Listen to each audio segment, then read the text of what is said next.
World leaders and the G7 summit unveiled tough new sanctions on Russia as they prepared to hear from Volodymyr Zelensky. It's still unclear whether he'll be in attendance in person or virtually as he continues to appeal for military assistance amid Russia's invasion. Now, the leadership of the African Union and the G20 will join the G7's core rich country members in Hiroshima. Well, to further unpack these developments and what we can expect over the weekend, we're joined by Dr. Jason Musyoka, who is the CEO at the Frontline Group. Dr. Musyoka, thank you so much for your time and thank you for joining us this morning. I think it's pretty much not surprising that the U.S. and other countries would use the G7 summit, a gathering of, the world's most influential and dominant democracies, to unveil a new swath of sanctions on Russia. The question perhaps now is, are these sanctions working? So thank you so much, Antokozo, for having me. So I think, again, it's always important to look at the context of these kinds of sanctions that are emerging. There has been a lot of frustration from Western countries, particularly Western Europe, that are close by and who are really bearing the brunt of the Russian-Ukraine conflict.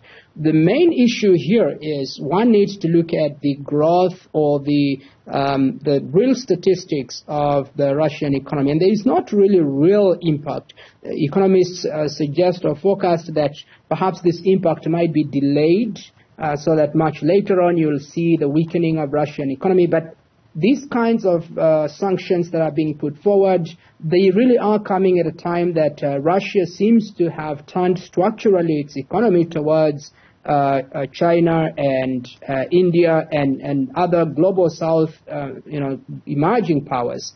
That is problematic because it really, in a sense, replaces the demand market for Russia as Europe and the US. And I think the tension is really there. But to come back to your question directly, there has been, of course, the sanctions that have been put forward. The UK has been very vocal, particularly on the sanctioning of purchasing of diamonds.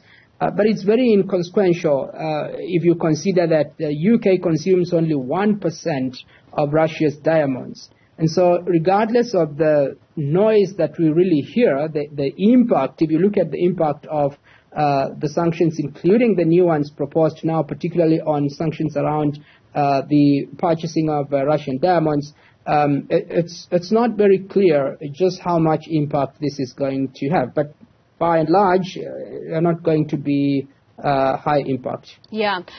Talking about Russia's response to these sanctions, particularly its courting of democracies in the global south, what's interesting to watch for, I suppose, this weekend is the presence of Indian Prime Minister Narendra Modi. We know that India has taken on a pretty neutral stance when it comes to the Russia-Ukraine conflict, but does have and enjoy an influential economic stake and does enjoy relations with Russia. So how do we, expect the Prime Minister to respond to Volodymyr Zelensky's in-person presence at this particular summit?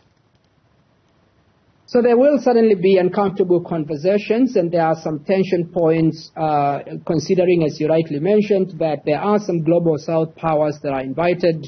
India is one of them, Brazil is another, Indonesia, Vietnam, and they've not really taken a common position around the Russia-Ukraine conflict. India has been largely neutral, very consistent with China, which is another member of BRICS, and African Union members as well.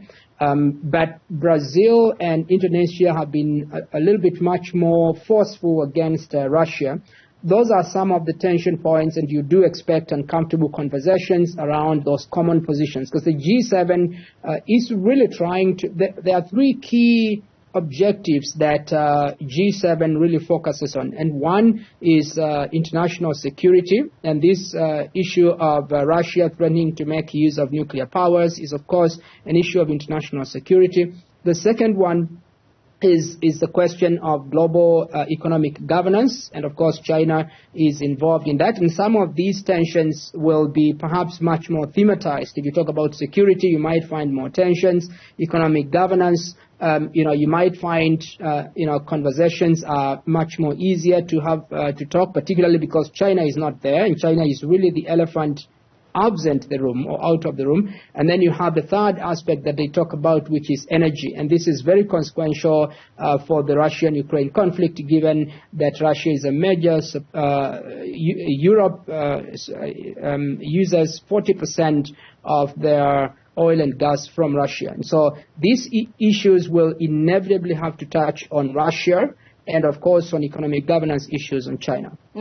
Now, G7 leaders are expected to hear from Zelensky in person. That's what we're hearing. But, of course, I suppose we'll only know for sure once he arrives and is seen to be physically present. The significance of that, Volodymyr Zelensky is fresh from the UK, from a visit with Prime Minister Rishi Sunak, where the UK promised jet fighter planes to assist in Ukraine's offensive and defensive missions in this conflict.